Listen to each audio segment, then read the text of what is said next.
నేను ఎందుకు ఇలా చేశానో మీకు తెలుసు. నేను ఇలా అడిగే వాళ్ళు కాదు సార్. అసలు ఆ రోజు ఏం జరిగిందంటే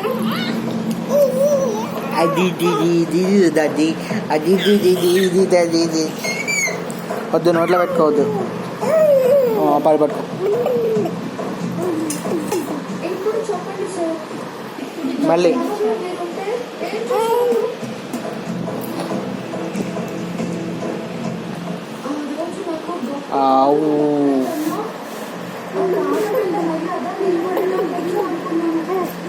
అంతే తప్ప మిమ్మల్ని మీ అభిమానాన్ని తక్కువ చేయాలనుకోలేదు సార్. మీరు ఒక్కసారి ఇచ్చినప్పుడు ఒక్క క్షణం కూడా ఆలోచించలేదు సార్. ఎందుకో తెలుసా? ఆర్య సార్ ఎక్కడికి పోతున్నా తన్నుకుంటా. చేసుకుంటారనే నమ్మకం.